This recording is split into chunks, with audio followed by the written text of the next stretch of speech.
elle est en place. C'est la poudre. Tiens, on a découpé une femme en morceaux rue de la bienséance à 2 pas du chat. Tiens, on a découpé une... I am a feminist. Je vous obsède avec une constance je ne me suis pas conduit qui appelle quand même l'admiration. D'une façon conforme à ce qu'on attend d'une jeune fille d'abord et d'une femme ensuite. I'm sorry that I didn't become the world's first black classic pianist. Donald Trump. Je crois qu'une femme qui existe dans son temps, à l'intérieur de son temps, n'a pas d'époque, elle marque son époque. Welcome to La Poudre, an intimate, in-depth conversation with inspiring women. They are artists or activists. They are creative. They're powerful. How did they become women? What books did they read? What fights did they fight? What do they scream? What do they dream? I am Lorraine Bastide, and today my guest is Mona Chollet.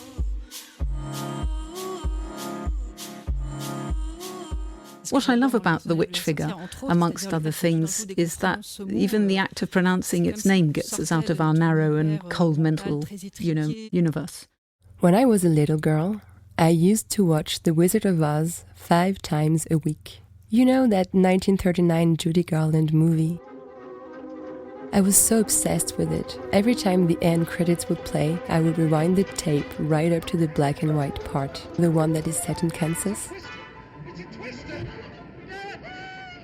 There are 2 witches in that movie, the Wicked Witch of the West and the Good Witch of the South. At that time, I didn't realize that inventing Glinda, the Good Witch, with her big pink tulle dress, was actually an activist act. Lyman Frank Baum, the author of Child's book The Wizard of Oz, published in 1900, the son-in-law of a very radical American suffragette named Matilda Jocelyn Gage. That woman did something very important for women's history. She published in 1893 a book titled Women, Church and State, in which she voiced for the very first time the idea that if witches were persecuted during European Renaissance, it was perhaps because they were educated and independent women. Angry, white-haired women.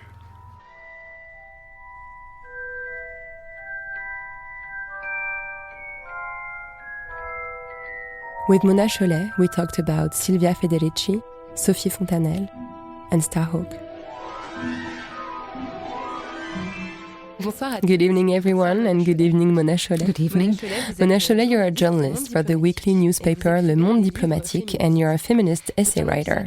It's not a random episode I prepared for you. We're not sitting in a hotel room as I usually bewitch my guests. You're not exactly any guest. You're some sort of guru to contemporary French feminists. You wrote a book a good number of activists read, reread, dog-eared, highlighted, and then respectfully exposed on a little altar to which they bring daily incense and flower offerings. I'm talking about Beauté, fatale, you published in 2012. Your precision, your brightness created an army of devoted followers. I'm a nice person, so I enabled some of them to be with us tonight. 30 of La Poudre listeners are currently sitting with us in a circle in this apartment. We almost look like a witches' circle. There it is. I said the key word, witches. It's the title of your latest book, Mona Chollet. Witches, the Undefeated Power of Women, is the reason why we're all sitting around you tonight amongst crystals and candles. Your book has created some excitement way beyond the Monde Diplomatique intellectual circle. Everybody wants to talk about witches. You can even find witch-themed makeup in Sephora now. I'm not sure there's a link. In some way there is. Mona Chollet, why does society need witches so desperately today? I think we're going through very chaotic times. More or less on every level. And I believe that what's very powerful about witches is their link to nature.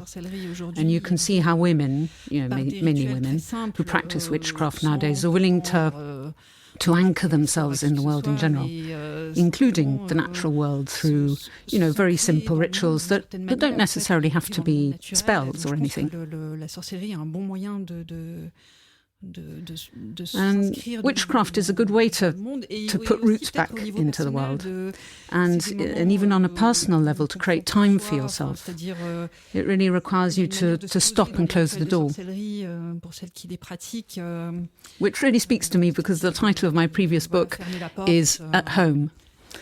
And this aspect of things, creating quiet times, allowing a reconnection with our inner power, rebuilding our forces is very important to me. I feel like there's a bit of all that in witchcraft. On reconstitue ses forces en fait, et il me semble qu'il y a un peu tout ça dans la sorcellerie. We'll have the occasion to get back to these aspects later on. This episode is a bit special because I usually explore my guest's personal journey, but tonight I want to speak to you as an expert. We will, however, have a quick look at your life first.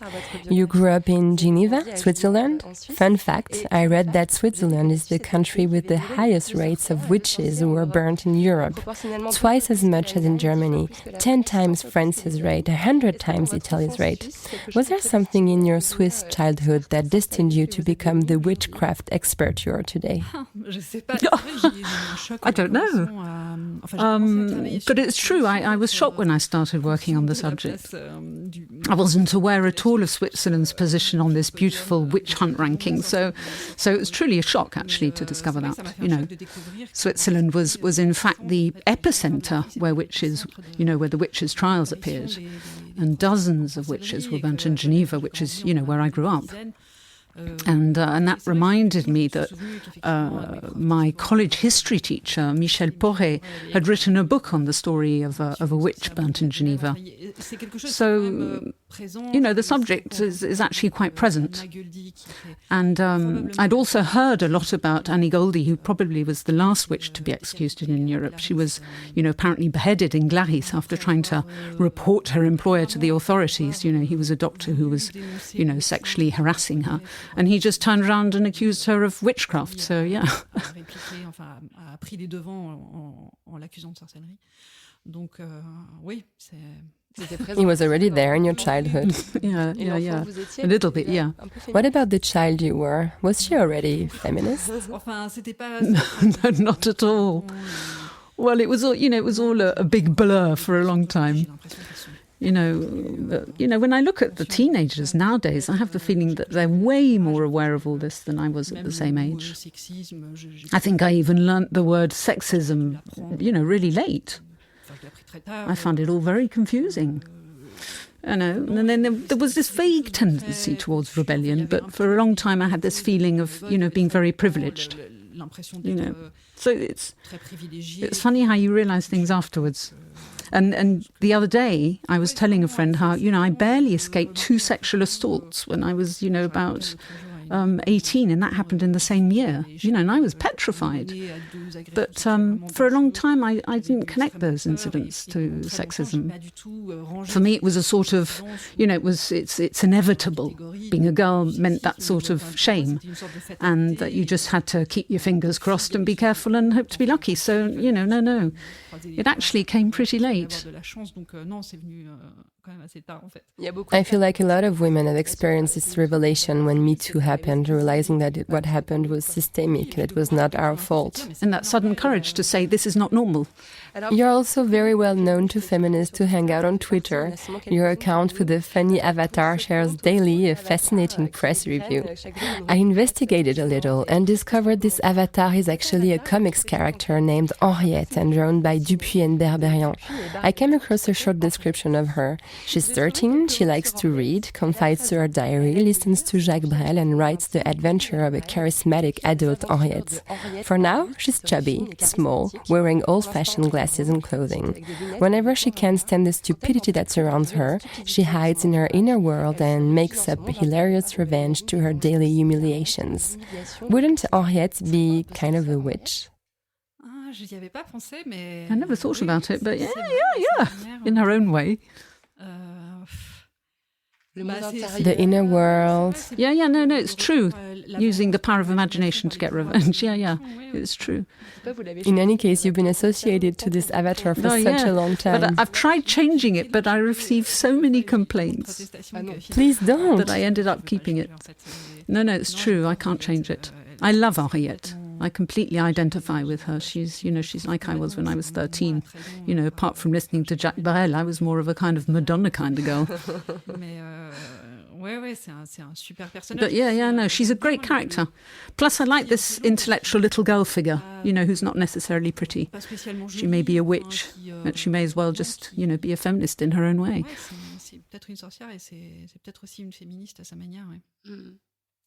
Your book, which is The Undefeated Power of Women, is a modern empowering book of spells for women in which you praise contemporary witch figures like feminist authors Virginia Woolf or Gloria Steinem, but also more pop figures like Sophie Fontanelle or Sabine Azema. To you, the contemporary witch is the single cat lady, the white-haired woman, the childless women who are disapproved by society, caricatured, used as counterexamples. Would you say this book aims to inspire women some form of rebellion against those injunctions? Are you trying to push forward contemporary witch role models? Well, that's a way of putting it. But, for each and every one of my books, and I did it for myself first, I don't feel especially brave, when it comes to transgressing norms or asserting myself or making choices against the flow. But there's something very powerful in being able to identify to other women, that we admire, empowering figures who convey a positive image. And there are so many negative stereotypes surrounding, the types of women you just described. And as women, we internalize them. And it's very difficult to keep on loving ourselves while adopting a marginalized position, refusing, to play the games, and whether being, a single woman, an old woman, or a woman who doesn't want kids. And it triggers waves of disapproval, including in our own brain. And therefore, it's very important to be able to see or read about enviable role models who foil those extremely poisonous and off-putting stereotypes. Enviables en fait, qui incarnent qui déjouent tous ces stéréotypes, qui démentent tous ces stéréotypes extrêmement venimeux et dissuasifs en fait. You're actually deconstructing through role models, examples, through the practicality of a real life lived that way. Yes, that's it. And that being said, I do believe that we have a tendency to idealize women we admire. So there may be a fair share of illusion, but that's okay as long as it gives us power and allows us to move forward. And the illusions I would have a problem with would be the ones making you self-conscious or, despairing ones. There are plenty of those, and you can see them on Instagram, the perfect women who are sort of armoured. And you get the feeling that the only message they try to convey is that their lives are way better than yours. So, I wanted to look for women who are the exact opposite and who reach out to you, rather than bring you down. Donc, j'avais envie de chercher les femmes qui font l'inverse de ça, c'est-à-dire qui vous tendent la main plutôt que de vous enfoncer. Yes, totally. There is also this very strong feminist dimension in paying a proper tribute to women who have already walked this path before us. Something quite reassuring is the idea that others have felt this little click inside and went for it. Feminists have a tendency to quote other women a lot. They never forget where they got an idea, a desire, a concept from. It's very visible in your work. You reference a lot. Oh, yeah. I love quoting. It weaves a sort of web. And I'm also a footnote maniac. It gives me the impression of being integrated into a very kind of protective, stimulating and supportive network. And it creates a sort of pantheon. Well, maybe not maybe not pantheon, it's not the right word, I don't know, but let's say an imaginary beneficial circle. And I think the historical dimension is also very important. We often talk about waves of feminism, and it's like, the risk is to forget about our history and spend our time, reinventing the wheel. But let's not forget that others have walked the same path ages ago and, confronted similar issues, even in very different societies. Et ont déjà affronté les mêmes problèmes, même dans des sociétés très différentes. So what's commonly shared between yesterday's and today's witches is what you call a life of one's own, with an obvious reference to Virginia Woolf. One of your book's chapters is called like that. You demonstrate to what extent women are denied the right to live that life, this life of their own. A common thread that leads you to abundant remarks connecting absolutely all aspects of women's life, from biological to emotional, from emotional to domestic, from domestic to professional. You write about your own depossession experience too, by a man you admired. I get the impression that it played a significant role in your feminist awakening. Could you tell us the story and why it fits into a book about witches? Yes. I can find the book if you prefer to read it. Let's be diplomatic. In a nutshell, he was a philosopher that I, had a huge amount of admiration for at the time. And I thought, and still think, by the way, that his thinking was very important and interesting. And we met and got along very well. I interviewed him. He offered me to work on a book of interviews, which of course implied meeting regularly, recording what he would tell me, writing it down. And, I had no objections to it at the time. And then one day he told me, my name's not going to be the only one to appear on this book cover. Yours will too. But he didn't specify whether it would be in the same font size. But, suddenly I thought, this is all a bit fishy. Anyway, so then a few days later he called and he said, I've reunited with an old friend and we want to write a book of interviews together. Well, anyway, he did a lot of those at that time. So we've recorded our first conversation, and would you find it entertaining to transcribe it? And I thought to myself, okay, there's definitely a problem there. And so I declined his offer rather abruptly, and it made me realise that my enthusiasm, my willingness to put myself at the service of others was a very widespread feminine practice. We often feel quite selflessly like the best we can do is to serve a project or a person. To be a little to be a little gear wheel in a project that sounds inspiring and generally ends up serving a man's career. And greater causes, beautiful ideals are dangled in front of us, but what's really hiding behind it all is a masculine career. So I think something went click at that moment, and I never did anything like that again. And I saw a lot of women around me doing it, and I always tried to talk them out of it. So, it fits in a book about witches because the witch is all about autonomy. She does things for herself. She doesn't serve anything or anyone. And that's why negative stereotypes were used against the women figures I chose to talk about in the book. All these types of women were targeted during witch hunts, whether it be the single woman or the widow, the woman avoiding pregnancy, the old woman. They're all quote-unquote useless women. And that's why they're referred to as ugly, off-putting, frustrated, etc. Because single women or widows aren't assisting their partners.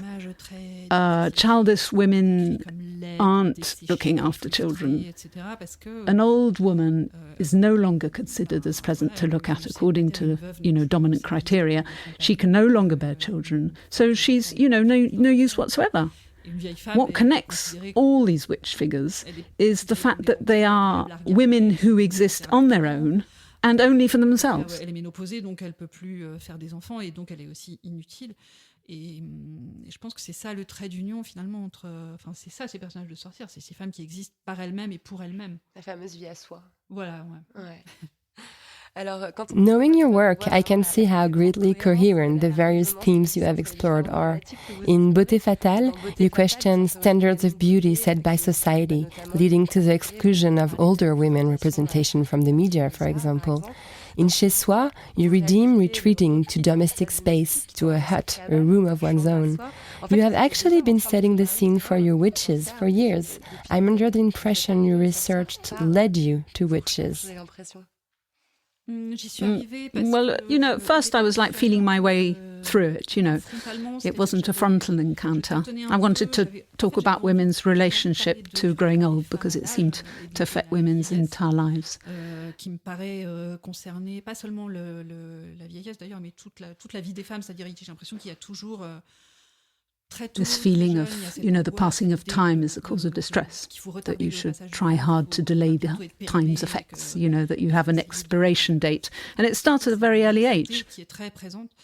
Donc j'avais envie d'écrire là-dessus parce qu'il commence à y avoir des choses dans le féminisme français, oui. And I wanted to write about it because I felt like it was missing in French feminism.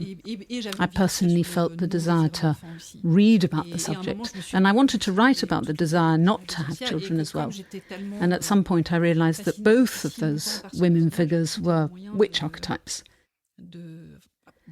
And I'd been tremendously fascinated with witches for a long time. And from the moment I identified the subject, a lot of other themes appeared to me. I felt like, it was the perfect angle to give a historical perspective to those questions, but also to transmit some specific strength.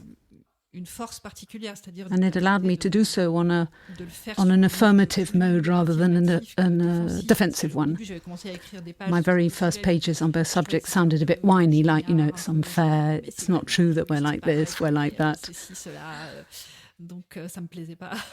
Yeah, so it didn't feel right. So I really enjoyed doing it.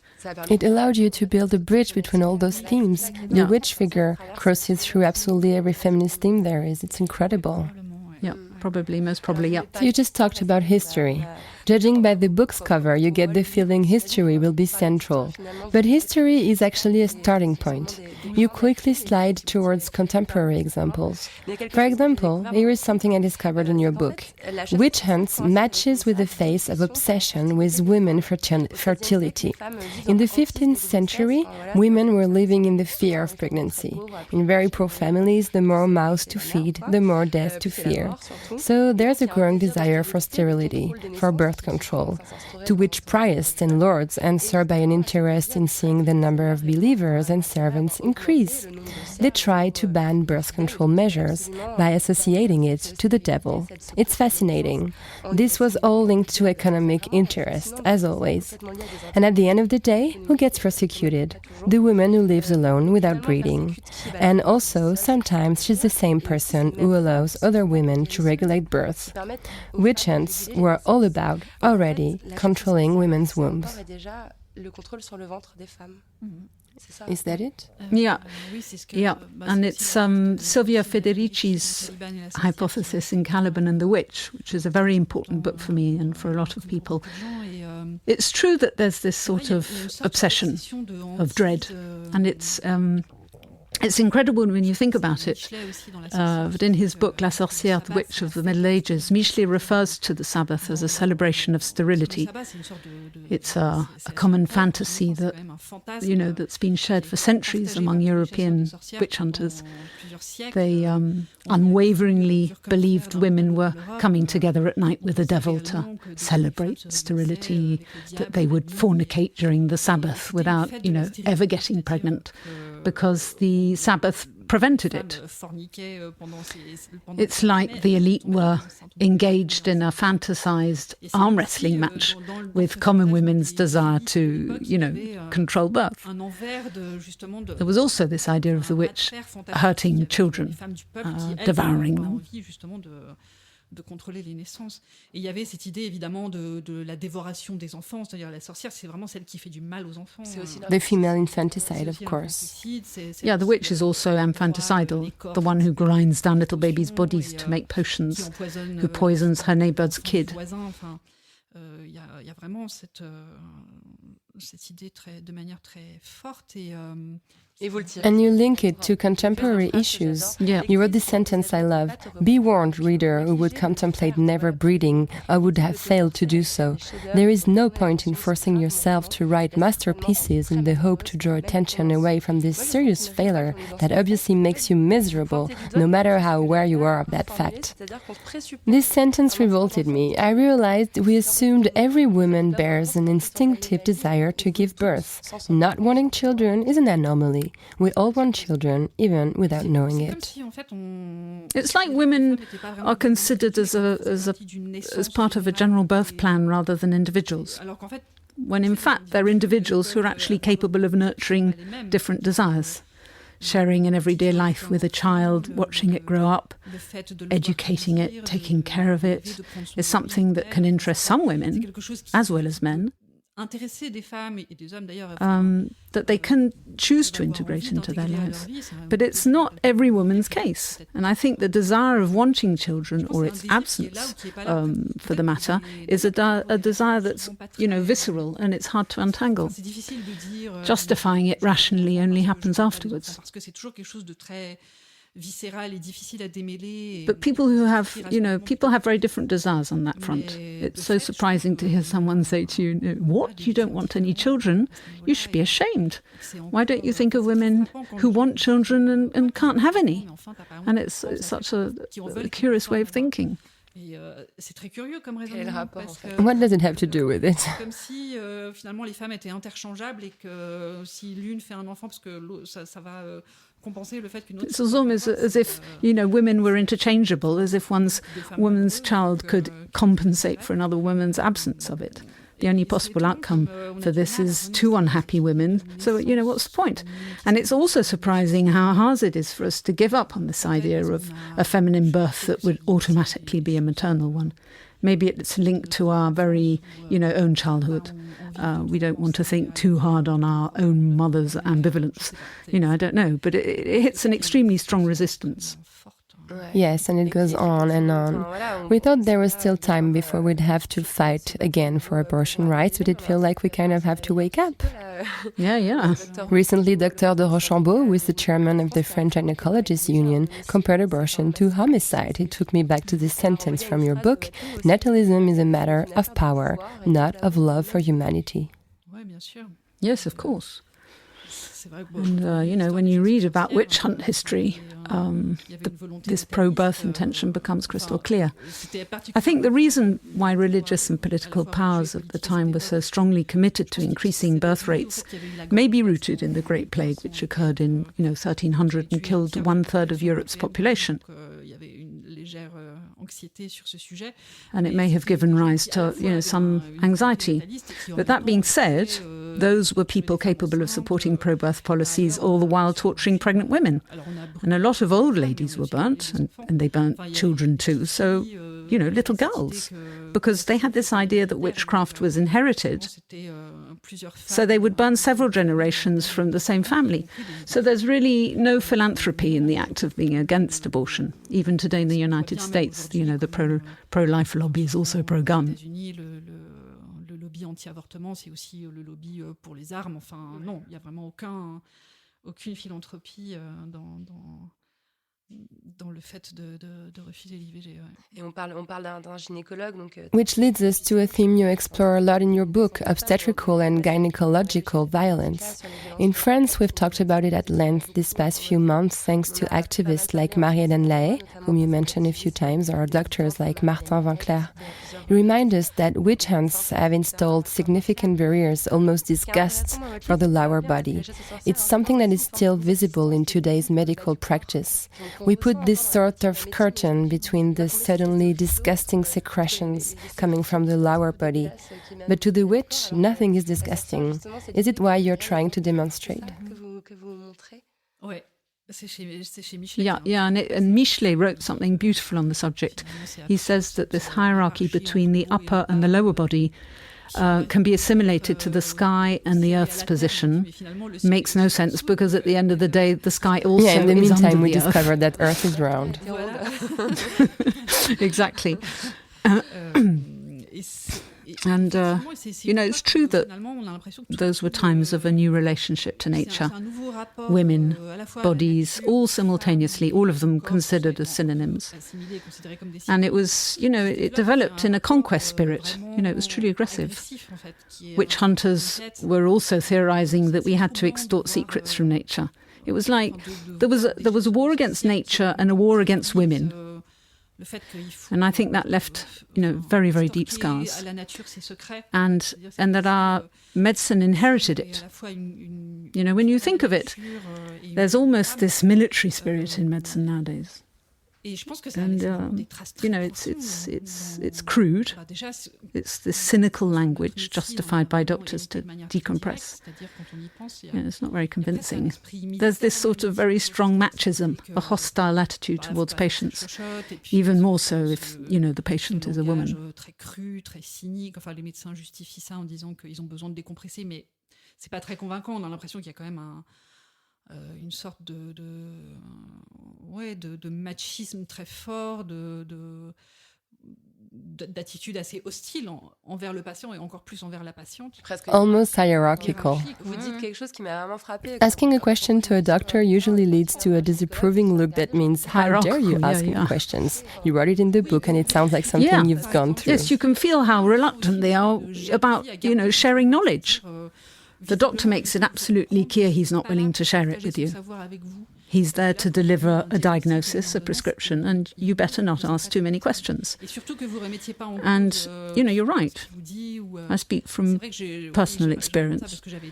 As I had read a lot on the subject, I felt a bit more confident and tried to ask a question once or twice, insisting a little, And I was looked at like I, just had committed a capital offence. Et je me souviens comment il m'a regardé. Enfin, il y a ce côté vraiment, c'est très incongru en fait. C'est comme si c'est une sorte de crime de lèse-majesté. Et c'est vrai que ça, moi, après toutes ces lectures, ça me rend exactement à... In everything I read, I'm always reminded of how medicine was confiscated at some point. At the end of the day, witch hunts eradicated women healers. An official, it was official masculine medicines competition. And along the way, we also lost this very different kind of link, the link healers had to their patients. For example, how daily care was joined to diagnosis and treatment. Healers were doctors and nurses all at the same time. And sometimes they had to feed patients, monitor their sleep, examine their symptoms, and then, they'd opt for a treatment. And today there are nurses who, because of supposedly natural maternal attributes, handle patients' daily care, etc., which are considered insignificant and somewhat thankless. S'occupe des soins quotidiens, etc., qui sont jugés pas très importants et un peu ingrats. And underpaid and exploited. And underpaid and scorned. And on the other side, there's, these doctors who are only there to bestow their science and then leave and, that's it. At the same moment, university is created, a place forbidden to women, monopolizing the right to practice medicine. Yes, and women who were burnt as witches were always commoners, and therefore they were often the people's only doctors. But women from upper classes who practiced medicine were sued for, illegal medical practice. In the book, I talk about a woman who fought hard to get her patient to testify, but it didn't matter because the question was not whether she was good, a good or a bad doctor. The problem was that she was a woman and so wasn't allowed to practice anymore. Bonne ou mauvaise comme médecin. Le problème, c'était que c'était une femme et que du coup, elle n'avait pas le droit d'exercer. She was not allowed. Confiscation. What's funny is that you really operate by obsession. It's the links you create between each of them that makes your work so magical. If I'm not mistaken, your very first obsession was the notion of reality. In 2006, you published a book titled Reality's Tyranny. And that time we were right in the middle of Sarkozy's period? Oh, no, that's... Am I mixing things up? Those are two different books. Isn't Sarkozy on the cover of the book? Yes, that was Right-Wing Dreams. Ah, there it is. It was right after Sarkozy's election, yeah. Okay, I got confused. But this sentence really is from you. Realism is suffocating. Where is imagination? Where is dreaming? And I think it's a first step towards your new considerations. The only valid knowledge is rational, academic knowledge. We've turned away from a whole other kind of knowledge with a stronger link to our senses or to nature, perhaps. I feel like it's a step towards witches. Forgive me if I have a very linear reading of your work. No, yeah, probably.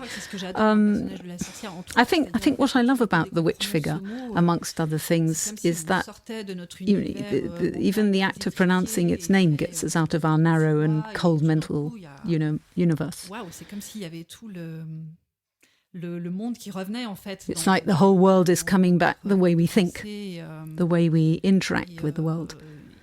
And I love how a simple word like witch can open up the world. J'aime bien cette ouverture qu'apporte I don't personally perform rituals. It's not really my thing, being rather rational. Personnellement, je pratique pas de rituel de magie, c'est pas tellement mon truc, mais But I also want to challenge what's classified as reason. Is reason, as we understand it, really rational? Or, maybe we share a very outdated vision of reason. Et on est peut-être sur une vision très datée de ce qu'est la raison. When I wrote my book, Reality's Tyranny, I became increasingly interested in quantum physics. It's, fascinating. Quantum physics proves that the world is not at all what it seems. It's not made of solid and squared objects you can be acquainted with, identify, etc. It shows that there's mystery in every matter. And Starhawk, a contemporary witch from California, says the same thing. Witchcraft can be perceived as an advocacy of, for a whole different grasp of the world, one taking into account what really is surrounding us. Basically, what Starhawk says is that we project some sort of madness onto her because she practices rituals, bathes naked in the sea under the full moon, lights fires. Yeah, which sounds pretty amazing, to be honest. It sounds nice, indeed. Where do I sign up? But then she says, at the end of the day, I'm the down-to-earth person. I'm the one that's really thinking about the consequences of our action on our planet, while others, from the top of their towers, are destructing and burying their heads in the sand when it comes to reality. Well, yeah, exactly. So reality isn't where we think it is. No. So we got precisely to the point I wanted us to get, ecofeminism. This movement was born in 1980, just like me, in the USA. Ecofeminism puts violence against women and violence against nature on the exact same level. Its followers often flirt with witchcraft. Some of them, including Starhawk, practice Wicca magic, which combines a whole set of ecofeminist rituals. Is ecofeminism the ultimate answer to our era's biggest evils, Donald Trump and global warming? Well, yeah, absolutely. I want to say we got our solution. C'est vraiment intéressant cette. Absolutely, yeah. Je l'ai découvert. J'ai découvert ce courant. No, I believe that. I discovered this school of thought while I was writing my latest book, and it, in my mind, there were notions I used to think of as contradictory, and it really put everything in perspective. There's a tendency to distrust ecofeminism because it's alleged, it has its alleged link to the idea that women are more qualified to heal nature because they're so gentle and they're natural themselves. There's a little essentialist threat lingering somewhere. Yeah, and that's it. And actually, the more you read about ecofeminism, the more you realize it's way more complicated than that. I particularly recommend the excellent anthology called Reclaimed, which is published by Camburaki's publishing house. And it helps you understand that it's all about undoing two dominations that were thought out simultaneously. Ecofeminists are not the ones linking women to nature. It's modern thinkers who thought and built this very aggressive relationship towards women and nature. And if you're looking to deconstruct this domination, you can't do it by separating one question from another. It's really about going to the very root of things, and it doesn't refer to any kind of essence. It's actually quite the opposite, because ecofeminism brings you back to a very precise historical circumstance and to the fact that women have been relegated to the emotional, the irrational, the natural, as if they were, natural phenomenons that needed taming. And ecofeminism is a powerful tool to understand our times. C'est comme si elles étaient elles aussi des phénomènes naturels qu'il s'agissait de brider et de domestiquer en fait. Et donc oui, je pense que c'est un outil vraiment puissant pour comprendre l'époque qu'on vit aujourd'hui. You wrote a review of Starhawk's book, Dreaming the Dark, Magic, Sex and Politics, which is the founding book of this whole movement. This interweaving between ecology and feminism, I realized, has a tendency to fall back on feminine energy, figures like Gaia, the idea that the earth is a mother. It's a bit dangerous. I know you have read some essentialist writers like Nancy Houston, you quote in your book, for example. And I know that you always manage to get off lightly. How do you avoid that bias? I believe everyone here knows what essentialism is, the idea that there are natural, innate, specific feminine qualities which we don't want to promote. Et je sais que vous en tirez admirablement à chaque fois. Et comment vous faites pour éviter ce biais-là, en fait? Et l'essentialisme, enfin, je pense que tout le monde ici voit à quoi je fais référence, mais ce serait un peu l'idée, voilà, qu'il y aurait des qualités spécifiquement féminines, ce qui est un problème parce que, voilà, on n'a pas envie de dire ça. Oui, c'est vrai. Yeah, it's true. This question, it's complicated. Ouais, c'est compliqué cette question. I think there was so much depreciation and so much hatred accumulated towards the feminine that there may be a need for, kind of separation today. This need for reparation is perhaps the reason why we can fall for that kind of, type of rhetoric. Because there is a need to thwart and conjure all the negative images, filling our heads, a need to recapture the love and pride of our bodies. And that, that's quite a program. Son propre corps et la fierté et l'amour de son propre corps, ce qui est tout un programme. Donc je pense qu'effectivement ça peut... Et après c'est toujours compliqué parce que... It's also complicated because some women have constructed themselves through the values the feminine has been assigned with. And they can't sort of abandon a whole part of what ends up being their identity. And my book, Beauté, fatale, is, it's quite tough on society's habit of selling us expensive beauty practices, trapping us into being totally obsessed with beauty. But it also made me realize some women started from those preoccupations, enlarged the subject, and from there came to quite an original opinion. So, maybe there is something to this traditional femininity, which is obviously rooted in cultural heritage rather than, some silly essence. Et donc, peut-être que ce côté féminin traditionnel, qui n'est pas une essence, évidemment, je pense que c'est plutôt un héritage culturel, en fait. Peut-être que ça peut être aussi une voie d'accès. Well, yeah, maybe it's an access to a way of thinking that men will ignore forever because it's not part of their education and what's been transmitted to them. And I myself was actually, I was very surprised about this. I'm thinking of how I used to look at Mai Hua's blog and her videos of girls showing each other how they would put on makeup in the morning, chuckling. And then gradually, her blog evolved and it turns out that it raises really interesting questions. And it's all about personal growth and all of that. But there really, there's this sort of particular, strong self-affirmation. Spiritual, yes. And spiritual, yeah. And I'm now fascinated by this blog, and I don't always agree, but I can't pretend it's an alienated process. There really was this sort of progression which couldn't have started from any other place than this very conventional femininity. Yes, this link to beauty, to the body, is what you call feminine culture, a notion you develop in Beauté, fatale, that has done for me a tremendous amount of good and has reconciled me with so much things. It also allows you to turn your back on the idea that feminists should not care about their looks, should be ugly and hairy. Basically, we do whatever we want to do. That's the basis. Oh, yeah, no, that's true. There's also beauty in the act of taking ownership of these gestures who have been feminine practices for eternity. Hair combing, dressing up. It's something really cultural. That's how you get rid of essentialism, by adding materialism on top. Oh, yeah. And I believe it's simply, historical. That's it.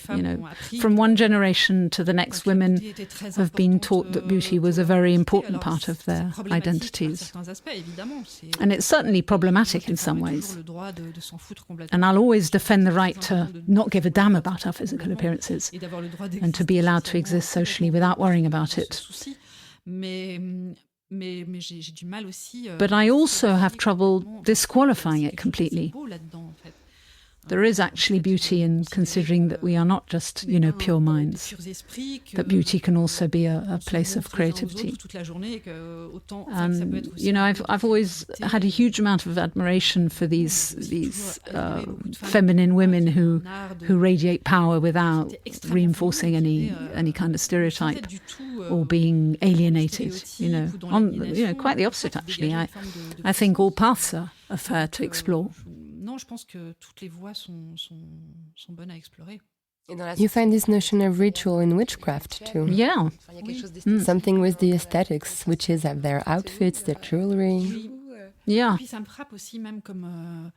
je regarde toujours beaucoup les rubriques beauté. And it also strikes me when I look at beauty sections and realize that the cosmetic world is some kind of degraded form of witchcraft rituals, Parce qu'on parle des rituels de beauté, they talk about beauty rituals. Some products are almost treated as magic potions. We're basically being told this lotion will transform you. With really named ingredients. Exactly. Very special plants, that'll do wonders. The whole register fits. We still don't know what hyaluronic acid is, but it apparently works like a charm. Yeah, that's one example. Yeah. Or, mountain grass picked at 3,000 meters above sea level during a certain moon phase, etc. I know. I mean, ultimately, both universes kind of match. In the channeling of feminine culture, yes, totally. So this feminine culture was discredited, despised, just like witches' history has been. Why did we need lots and lots of time to get to this feminist interpretation of a history that has been sort of mocked, almost ridiculed for such a long time? Well, I think it was mostly because it was overlooked for such a long time. It wasn't considered a very interesting historical subject to study. And when historians actually started studying it often ended up being with a condescending gaze towards the victims. The message was pretty much they were crazy, poor ladies, not very nice people actually. And it wasn't great to have tortured and killed them, but they didn't seem to consider their death as a great loss for humanity. And fortunately, feminist thinkers like the American Barbara Ehrenreich and Deirdre English, for instance, wanted to rehabilitate what had truly happened. Women came and grabbed hold of that story with the firm intention to have it recognized as what it was, a misogynist mass murder. But then there's an awful lot of reluctancy to recognize this when it's really still relevant today. And still today, the fact that those women were killed because they were women is still not obvious to a lot of people.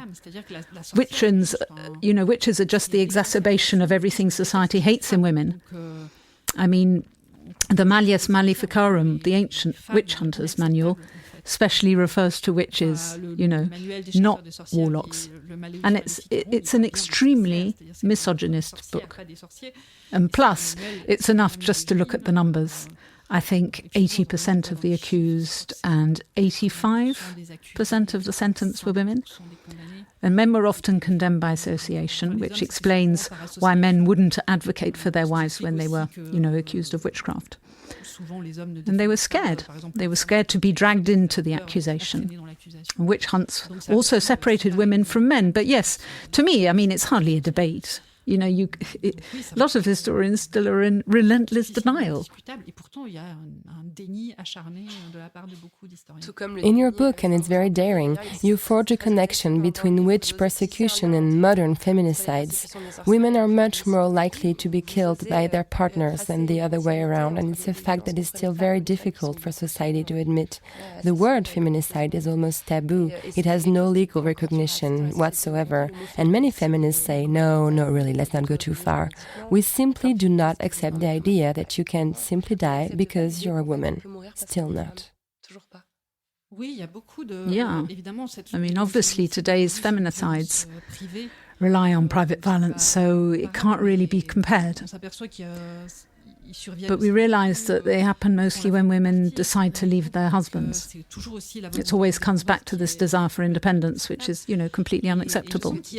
It's something Titu Lecoq demonstrated very well. Oh yeah, that's right. In an article she wrote, it's very clear that every woman that ended up killed by their husbands or their ex were planning on leaving them indeed. Oh, yes, and that's when it often happens. And there is also a parallel to make around media coverage. I was struck by the light tone with which witch hunts were often described by. Witches have often become such, whimsical figures that, we tend to forget that they were real women and that this myth caused the death of, so many actual women. There's always this very light, almost kind of amused tone, and that's something, common to the way feminicides are addressed in the media. Yes, with little jokes. Yeah, they're just making little jokes. Titles like "Drunk, he knocks out his wife with a frying pan." Yeah, exactly. You get the feeling that a woman's death is just a big fat joke. It's not really taken seriously. It's no big deal. So about the witch block, I realized witch mythology had been reactivated in the 70s. The witch block was created in 1968, and this description of their approach. Witches have always been women who have dared to feel inspired, to be courageous, aggressive, smart, maverick, exploratory, curious, independent, sexually free, and revolutionary. When I read this, I wondered if the witch could also be the embodiment of a golden age, times when women were still respected and powerful, where they still owned power and knowledge. I wondered if that golden age could be some sort of carrot being dangled in front of us feminists, a place to look for so we can imagine a world where women are not dominated. What do you think of this idea? I'm not sure if it refers to a past golden age. I think it's all about taking witch hunters at their words. They were absolutely terrified by those women. It's quite striking, actually.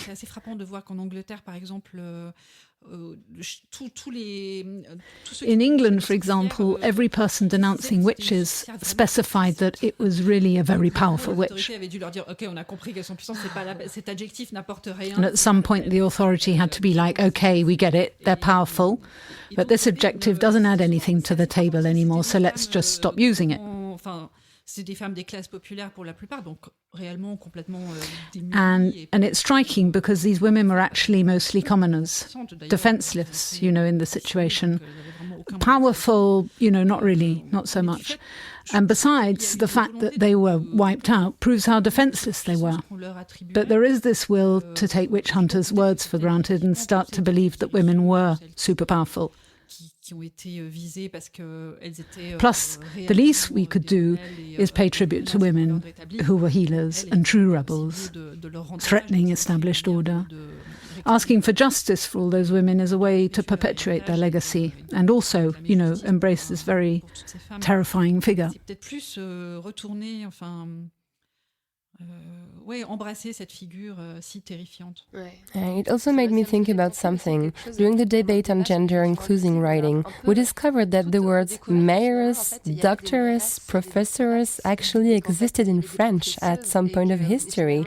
They were simply masculinized at the exact moment where women got excluded from performing those social functions.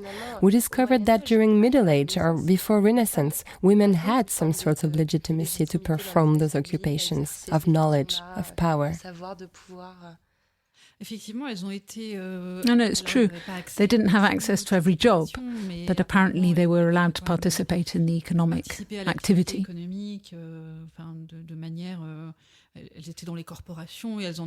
They were part of corporations, and they got ordered out of it during the witch hunt period, which proves they were, there was a growing intolerance towards their presence in the, the economic sphere.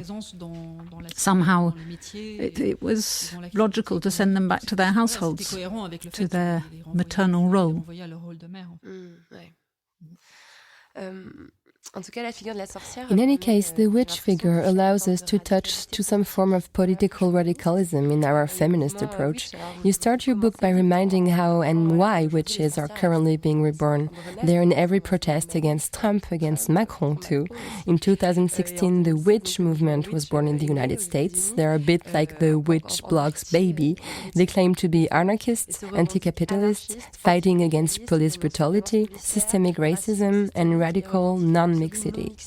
Could the witch be some sort of freeing tool for feminism, allowing it to free itself from its shyness, its barriers? Is it somehow the expression of the most radical feminist fantasies? Ah oui, complètement. Ouais, je crois que c'est une sorte de... Oh, yeah, you know, absolutely.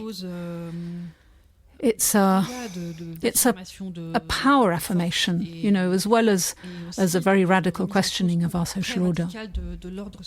I mean, don't get me wrong, I'm very devoted to equal pay.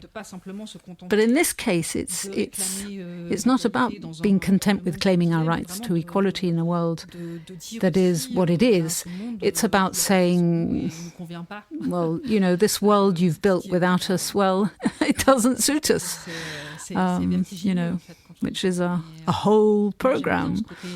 Quite vertiginous when you think of it. But I love this daring aspect, this very unafraid to hurt, to collide with the absurd safeguards surrounding us, the prohibitions, or, you know, being told you can claim your rights, but to a certain extent only. Do you see a future for this extremely radical feminist movement? Well, I hope so. I didn't bring my crystal ball, but I'd like for it to be possible. Yeah, the Weinstein case broke out while I was writing the book, and it gave me such a. I don't know what it was exactly. I wouldn't dare say it was amazing, given that it was, you know, filled with harsh and violent stories coming from women. But it gave me such a dark image of our society, you know, so worrying. And however something was beautiful during that period, this sort of collective drive, how we would, you know, mutually encourage each other, and everyone radically questioning all the stories. I mean, you know, it happened in Hollywood, the place that has been producing every single image we've been consuming for decades. I was personally struck, you know, when Uma Thurman came forward regarding both Weinstein and Tarantino. Yes, it was crazy. Yeah, it was very disturbing too, because, you know, she revealed the oppressive director standing tall behind the supposedly feminist icon that was, you know, Kill Bill's heroine. She also revealed the exhausting shooting, how she was playing a warrior all the while being, you know, deprived, exploited and physically abused to the point of almost dying. I think this story calls for a very radical and global questioning of our culture. What would you recommend to avoid this backlash we're currently facing? Well, to know that we're currently experiencing a backlash, and yes, it's a start. And then, you know, get prepared to face it, and perhaps, you know, denounce it progressively. You know, Susan Faludi delivered a very good description of the latest backlash in her eponymous essay. You know, she explained how in the 80s this very conservative movement took over the media and culture, backtracking on every single women conquest obtained during the, you know, previous decade.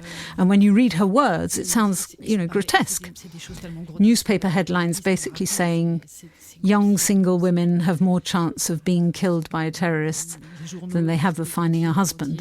You know, a whole campaign designed to scare women, to make them give up everything they, you know, have ever won. But and being aware of this precedent may allow us to outsmart them this time.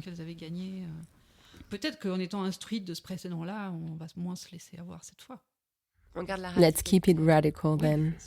Oh, yeah. Mona Chollet, what does la poudre, the powder, mean to you? J'aime bien justement parce qu'il y a à la fois. No, I like it. I mean, I love it. Et la poudre. I love it because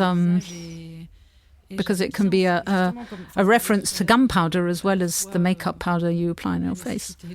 You know, we talked about the necessity of destroying feminine culture, but at the same time, the desire to keep it and claim a right to it.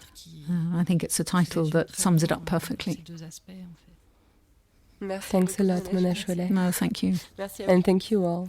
You can applaud so we can hear you.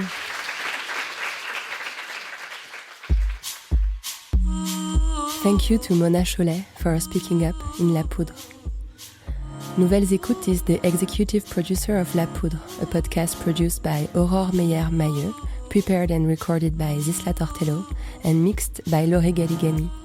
The English dubbing is made by Charles de Cilia and mixed by Clotilde Fauchil. Thank you to Laura Benson for her English voice.